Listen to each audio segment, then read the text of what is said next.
I have just bought every single Xbox console ever. I've got a TV from the time of each one's release, and even the same game on all of them. So, let's see how the entire gaming experience has leveled up. When the original Xbox hit the stores all the way back in 2001, it hit hard. Gamers were shocked that anyone, let alone an American company like Microsoft, would dare to go toe-to-toe with the Japanese giants that were Nintendo and Sony, who at this point had long established their dominance over the console gaming market. It just sounded like a recipe for disaster, but there was a method to the madness. See, while Microsoft had no experience with consoles, they basically ran the world of PC gaming at the time, thanks to Windows' extremely developer-friendly DirectX app programming interface. But they saw a threat on the horizon, with the announcement that Sony's PlayStation 2 was going to be able to play DVDs and CDs, as well as games. Microsoft CEO Bill Gates realized that sooner or later, home consoles were going to overtake the PC as the all-in-one media device. And so they had to act fast and release one of their own if they wanted to stay relevant. The solution? Xbox. And it barely fits on my table. Inside you get the power cable, you get an old school TV adapter, the controller. Holy moly, this thing is chunkier than I remember. There's some manuals, and then the console. This is huge. And what Microsoft did here is really clever. They built the Xbox in a very similar way to how you would build a PC, with PC parts like an Ethernet port for online access and a built-in 8GB hard drive, which was the first for any console. And this allowed them to also transfer over that Windows DirectX programming interface to this console, which is actually how we ended up with the name Xbox. And all of this gave the Xbox one huge advantage. It was incredibly easy to bring PC games to it. Oh yeah, and it was also the most powerful console in the world. Microsoft were very aware that they needed to compete with the PlayStation 2 specs to make the Xbox a success, but what they decided to do instead was to completely annihilate them. With literally double the PS2 system memory at 64 megabytes of RAM, Xbox became the obvious choice for the most ambitious developers, like Bungie, who created the most important game in Microsoft's entire history. Halo. I've got to say, something about this really appeals to me. Seamless, hyper-real indoor and outdoor environments. To some extent, they probably knew how much of an impact this game was going to have. Let's get this console on. I really miss consoles having moving parts like this. It's just so satisfying and tactile. Something about having an old console paired with an old TV, it completes the experience. You can't forget this bad boy over here. I still can't believe this is a legitimate controller that Microsoft actually released. I feel like I'm holding like a boomerang. It definitely makes you feel like you're about to do some serious damage. You've got player 1, player 2, player 3, player 4. This is what I miss about modern gaming. Like your friends would just come over to your house, they bring their controllers with them, they plug them into your machine, and you can just play on the couch together. Oh my god. This is such a cool startup animation. Microsoft did such a good job of making this appeal to the gamer. Oh my gosh. They absolutely smashed it with this soundtrack. I'm calling it now, this is going on my funeral. That's a bit dark actually. Normal difficulty, it's my first time in a while. You know what? Preposterous dimensions aside, this is actually quite comfortable and ergonomic. You can totally see how Halo became such a mainstay. It's a combination of the graphics, the gameplay, the soundtrack. This is way before any kind of motion smoothing tech, so it definitely feels just a little bit laggy compared to modern games. The rumble on the controller is fantastic. I remember how cool people found it when you could see the number of bullets left on the gun itself. It shows every single individual bullet that I have in my magazine, and it's all surprisingly legible. The reflections on the gun are really impressive. And then this would like blow people's minds. You press the white button on the top, and that becomes a flash. Oh yeah, and then you can also go up close and punch them. And it's just as overpowered as it is today. Oh, I'm dead! R.I.P. The original Xbox went on to sell 24 million units in its lifetime, handily beating Nintendo's GameCube to cement Microsoft as one of gaming's big three players, just after their first console. The crazy thing is though, that despite those sales, Microsoft actually made a loss of $4 billion on the Xbox, just because it was that expensive to produce. But they weren't worried. The Xbox had served its purpose of building the foundations of what would become a complete game changer. The Xbox 360. Now, you might be wondering why they didn't just do the normal thing and call it the Xbox 2. Well, this is around the time when Sony was launching their PlayStation 3. And so instead of making it seem like they were still on 2 and lagging a generation behind, Microsoft decided to just scrap the numbering system and focus on how this Xbox put the user at the center. Get it? Like 360?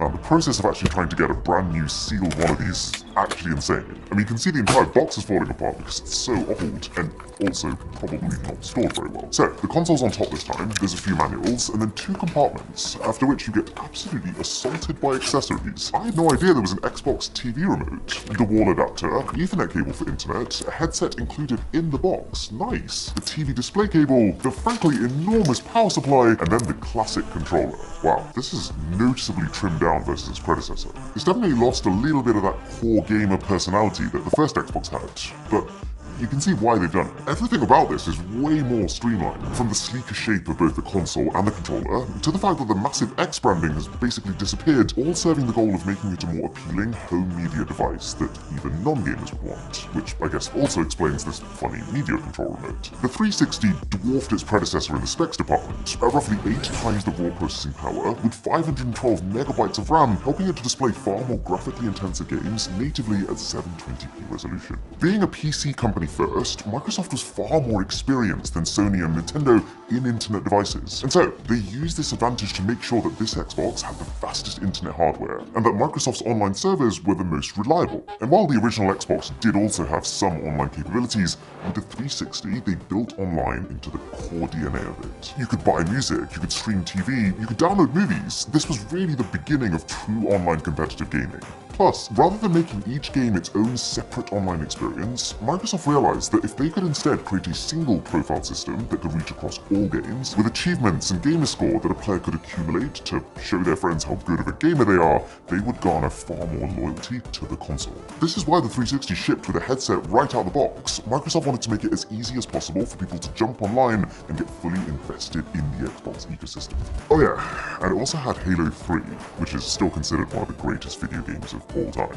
Well, it's actually kind of weird to be holding a normal-sized controller in my hand. It's just so comfortable in comparison. And then this was like the party trick of the generation. Hold that Xbox button and wirelessly turn that on. It's so cool seeing that green disc slowly pulse to life. It is not a quiet machine though. I've owned several room fans that make less noise than that. That is iconic. And they're just flexing the 3D power of this console. So this middle button is like your portal to the online features. There's so many things to do here. This is such a great user interface for a console. It's colorful, it's fast, it's clear, and I guess most importantly, it keeps you connected to your friends. It kind of feels a bit like a PC that you connect to your TV. It's even actually got the Windows logo here. And I really wish the online servers were still up. All those kids spending their entire evenings screaming obscenities at people's moms. Good times. Okay, so straight away you can notice the higher resolution of this. It's also got a little bit of that motion blur, so panning around feels more fluid. There's also so much unexpected freedom from just being wireless. Even the character's walking animation is much more human. I still miss the fact that you can't scope in by holding the left trigger like you can on most modern first-person shooters. Headshotting grunts is one of my favourite pastimes. The higher power of this console has allowed the scale of the battles to increase. There's more enemies involved in every encounter, and vastness of the battlefields has gone up. Probably the easiest way to see the higher resolution is just looking at the user interface. Oh, I got an achievement! It makes such a difference to the gaming experience. Wow, you can dual-wield weapons in this. That's such a cool way of stepping things up from last-gen Halo. The Xbox 360 wasn't without its struggles. Like, thousands of consoles were plagued with hardware errors at launch, including the infamous red ring of death, where the lights surrounding the power button would turn red to indicate that your console was effectively a, well, Xbox. And then there was the 360 Slim that you could get bundled with Xbox Kinect, Microsoft's motion camera answer to Nintendo's wildly successful Wii, which Microsoft hyped up enormously, only to forget to release any good games on it. To be fair, I remember being blown away when I first played Kinect Adventures, but let's be honest, it's no Halo. The 360 Slim was quieter and drew less power than the base version, which was enough to make it quite a popular machine. So, Microsoft decided to make lots of versions. The Arcade, the Pro, the Elite, the 360E. And overall, it's fair to say they did enough things right to almost quadruple the last console sales to 84 million. And a sub to the channel would be exciting. It was too easy. But then they would have what would become the biggest fail in gaming history. On the surface though, it might not be obvious why. See, what made the 360 such a hit was its combination of gaming, online play, and its dual purpose as a media box. So with the next generation Xbox One, they decided to run with those core traits. They showcased the Xbox One as being this smart media box of the future, being able to seamlessly juggle both television and gaming, and actually being always online, which might have been okay, but it's just the way they went about it went down like a ton of bricks. Because it wasn't just that the Xbox One could be always online, it had to be to function. It had a system that would assign any game you buy specifically to your account, so you couldn't buy or sell used games. They spent so much time talking about TV that it didn't even feel like the launch of a next-gen games console. They called it the Xbox One, even though it was the third Xbox. And the most damning of all was that instead of forgetting about Kinect after its failure last gen, Microsoft instead decided to bundle their next Kinect 2.0 with every single Xbox One, pushing the price up to a whole $100 more than Sony's PlayStation 4. All you need to do is to see the difference in audience reaction to know how this generation was about to go. At $399. £429 in the UK.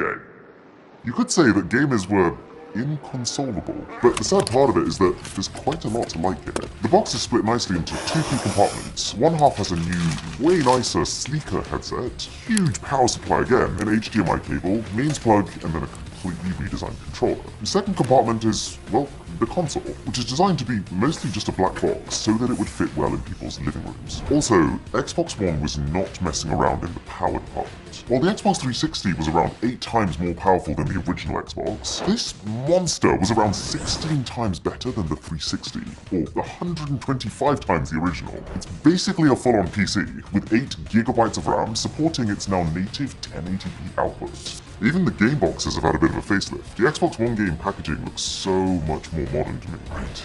And new controller time as well. I'm a huge fan of the Xbox One controller. This is such an overhaul. It's this really careful blend of both matte and glossy parts. It just looks very pro. Boot the thing up.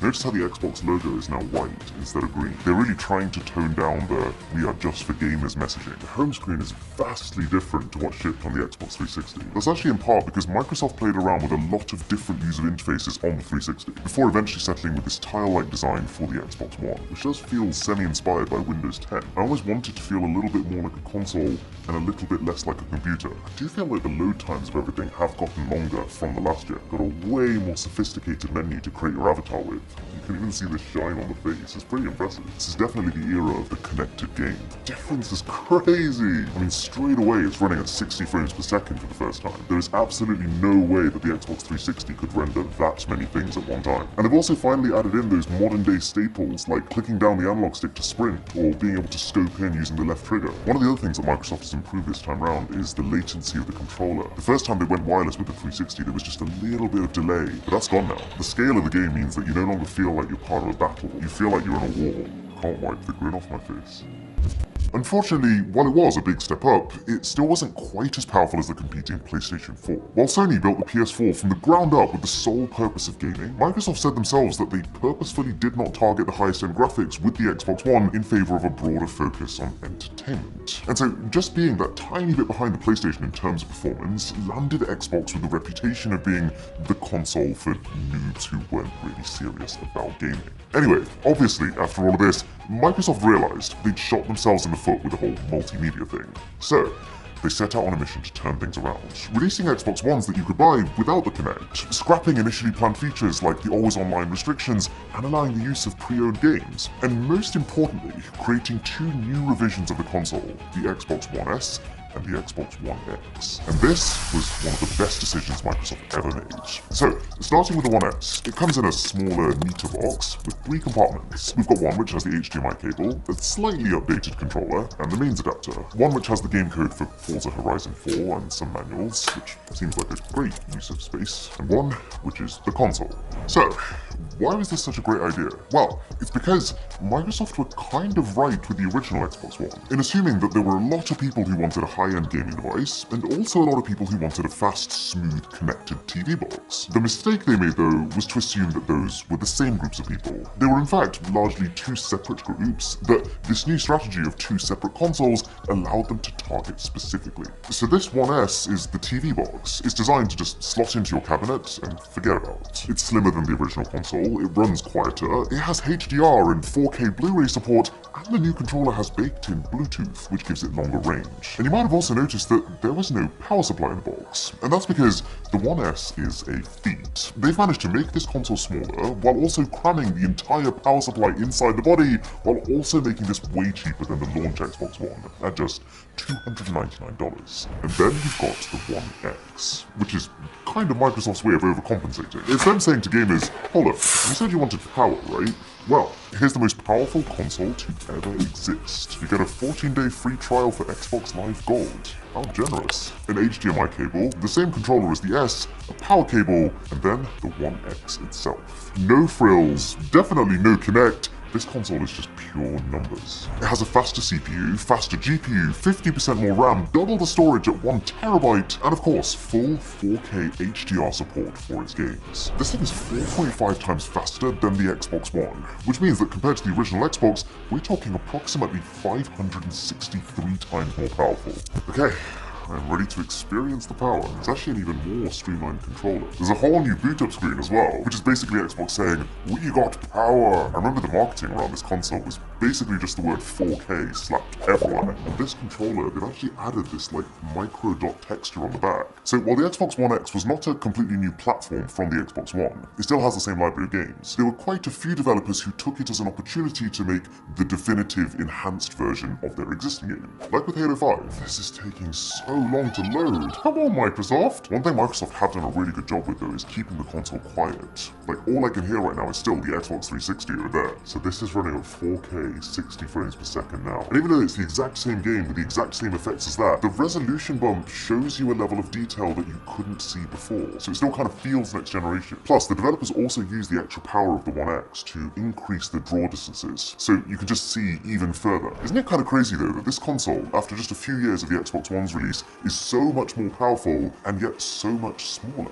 So yeah, while the One was definitely not the One S and the One X were enough for Microsoft to claw their total Xbox One sales all the way up to a respectable 58 million units. And since then, it's pretty clear they've held on tight to the lessons they learned. Because in 2020, when it came to the next generation, right from the get-go, they launched two consoles with the exact same strategy. The Series S, a media-focused machine at $299, and the Series X, a gaming-focused machine at $499. But this time, because these two consoles were built from the ground up for these different kinds of users, they're even more specialized. So for the Series S, the box is pretty standard Microsoft fare. Once you get it open, my gosh, this thing's tiny. It's wrapped like a piece of sushi. There's a power cable, HDMI, a next generation controller, and then the console. So yeah, this is the smallest Xbox ever. It's like a lunchbox, making it the easiest console ever to just slip into your cabinet and never see it again. Did you come because I said lunch? They did cut the disk drive in the process, partly for size reasons, partly for cost reasons, and probably also partly to try and push people to try Microsoft's monthly subscription Game Pass service, which gives you access to a Netflix-like rotating library, but for games. And then in terms of power, it's a bit of a weird one, because the Series S is a new console with completely modern internals and next-gen features, but it's also a much cheaper machine than the One X that just launched 3 years prior. And so on paper, it actually ends up a bit weaker in terms of like the raw grunt available. But there is a significant benefit just to being new. Like because both the Series S and the X are fitted with solid state drives, instead of traditional old school spinning hard drives, they can load up games like this. This is even more textured than the last controller. Even the triggers are ribbed, and the entire controller except the face buttons this time are matte, which I guess is like function over form. There's a new hero game on the block. This is Halo Infinite. And you might be thinking, well, this is a weaker console, right? How is it going to in any way play a game better than the One X? But this is what I was saying, it's a really weird balance. So technically this console runs the game at a lower resolution, 1080p versus 4K, but it's doing so with next generation effects. Oh, and also it can run games at up to 120 frames per second. So for example, if you look at the gun I'm holding, you can see it's got a whole other layer of visual detail. And it also supports these next generation effects, like ray tracing. The firing animations are insane. Look at all this. You can also feel the controller rumble, but it's noticeably subtler than it was on like the first Xbox. And this is actually the first time that you can actually see that the needles in the gun are crystals. And I guess the other thing that modern games have gotten better at is finding interesting ways for you to travel. So in this case, you get a grappling hook that just lets you attach yourself to anything. Kinda cool. It's impossible to argue that the Series S doesn't get some really impressive output for the cost. It's just not close to the level of its bigger brother. the Series X. And the premium tier of this console becomes immediately apparent the second you open the box. This is a different experience altogether. Matte black, loads of attention to detail. They've done a really good job of making this feel like a proper Christmas present. There's also a power cable, HDMI, the Series X controller, and the Series X. Definitely one of the more unique shaped ones I've held. This really is the generation of strange, space-age console designs. But I mean, compared to the PlayStation 5, which Sony wanted to look like nothing else in your living room, the Xbox Series X's boxy, fridge-like design makes it look more like a PC, which is kind of nice because that's what Microsoft has always done best. The Series X takes the S and overclocks the CPU from 3.6 GHz to 3.8, dials up the 10 GB of RAM to 16, and quadruples the amount of graphics power. So, let's see what 1,125 times the performance of the original Xbox looks like. It's time for the Series X. The difference that high dynamic range makes is very much day and night. It feels like when it comes to loading times, they started fast, they got slow, and now they're fast again. This is incredible. I mean, yeah, this is the same game as the Series S, but playing here, it actually feels bigger than the jump between the One and the One X. It's partly because we have a larger, better screen here, but you do also need a console that can take advantage of that. The combination of sound design with haptics makes every movement feel so precise. And here's the one thing that hasn't changed. Jeez freaking Christ. I guess the one thing you could say Xbox has played it quite safe with is the controller. Compared to Sony, who's built those pressure-sensitive triggers, I guess Microsoft's focusing more on backwards compatibility and keeping all the core things in place. Right, let's get one big shot of all the consoles together. So, as you can probably imagine, to make a video like this, I spent a lot of time shopping in some of the weirder parts of the internet. And to do that while keeping complete peace of mind, I used Surfshark VPN. So I actually unfortunately got hacked a few years ago, on Christmas Day, and fighting back against those hackers to regain controls of my accounts was one of the most harrowing experiences of my life. It basically happened because my account details were part of a data breach and then got leaked, but I could have prevented the entire thing just by using Surfshark Alert.